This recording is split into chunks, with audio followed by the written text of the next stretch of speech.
Somos esclavos del sistema financiero, que encima se apodera y se apodera de todos los negocios imaginables, desde las medicinas hasta los alimentos. Se están comprando hasta los restaurantes, son dueños hasta de nuestra gastronomía, son dueños de todo. Al final los peruanos terminamos trabajando para los bancos.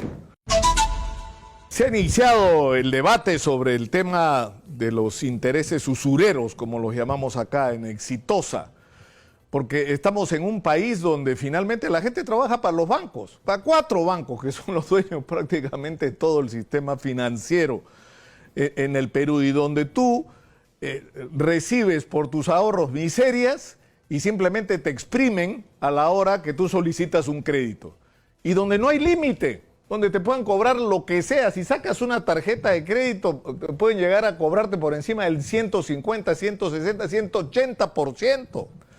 Y esto es una situación que tiene que cambiar y frente a la que hay que tomar medidas severas, drásticas y coherentes, y que tengan que ver con el interés de las personas y sobre todo de las micro y pequeñas empresas, que son las principales generadoras del empleo y finalmente el motor de la economía nacional. Se está discutiendo en el Congreso el tema de los topes.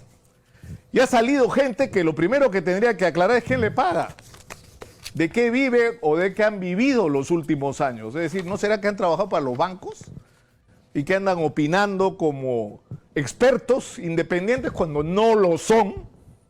Porque de lo que han vivido todos estos últimos años y en algunos casos décadas ha sido en los bancos. Son empleados de los bancos, para hablar claramente. Y lo que dice primero sobre los topes es que si ponemos topes vamos a generar pobreza en el Perú y que sería una catástrofe nacional. Bueno, en Argentina hay topes, en Chile hay topes, en Colombia hay topes, en Ecuador hay topes, y sigo, en Nicaragua hay topes, en Paraguay hay topes, en Uruguay hay topes, y por supuesto en Venezuela también. Y la crisis económica en Venezuela no tiene que ver con los topes, tiene que ver con otras razones. Es decir, los topes a las tasas de interés, que en el caso de Chile, por ejemplo, es que no puedes cobrar más allá del 50%, tienen un sentido, que es ponerle un límite al apetito de ganancia de los bancos. Pero esta medida por sí sola, y eso sí es verdad, no resuelve el problema.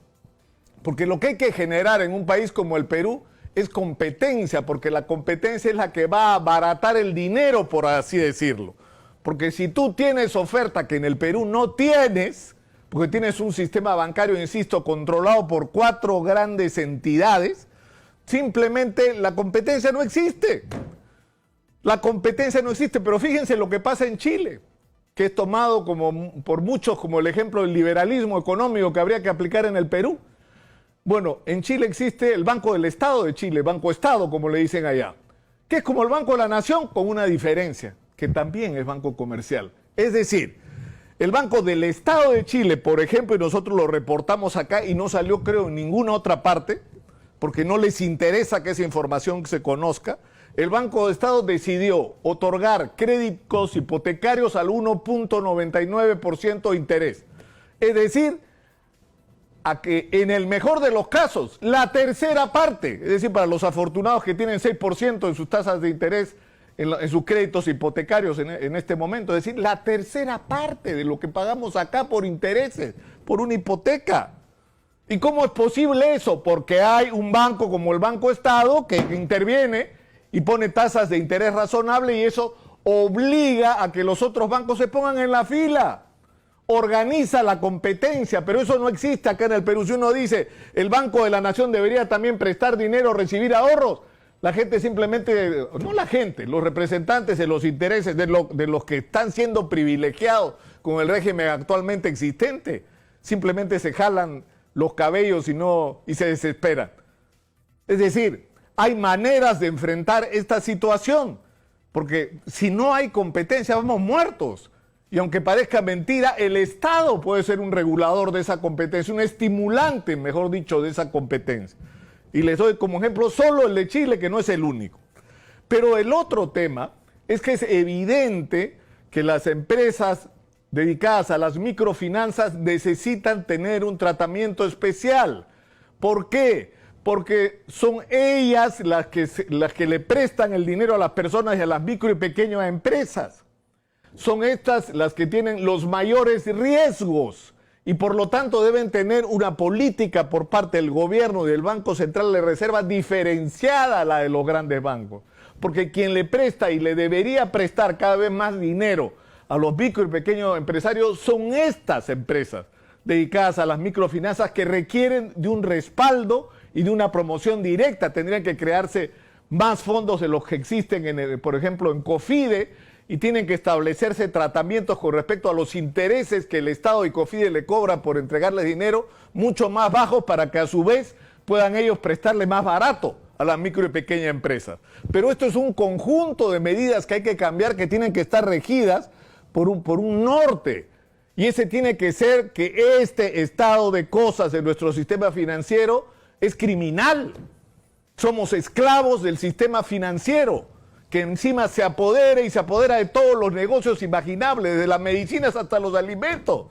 Se están comprando hasta los restaurantes, son dueños hasta de nuestra gastronomía, son dueños de todo. Al final los peruanos terminamos trabajando para los bancos.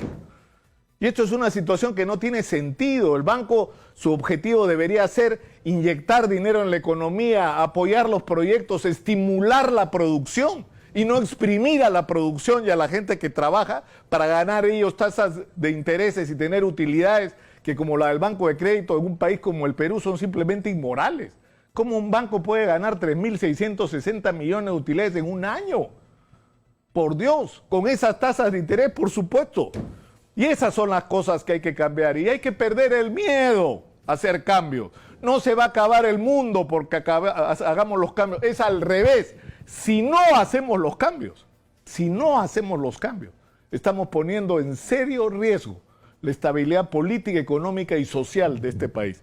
Y el mensaje, de una vez por todas, tienen que entenderlo quienes se han beneficiado del crecimiento económico de las últimas décadas, viven en una burbuja y no se dan cuenta de que terminó la era en la que han vivido y que el Perú hoy, si algo necesita, es cambiar las cosas para que la riqueza que tenemos pueda ser, una vez más lo repetimos, disfrutada por todos.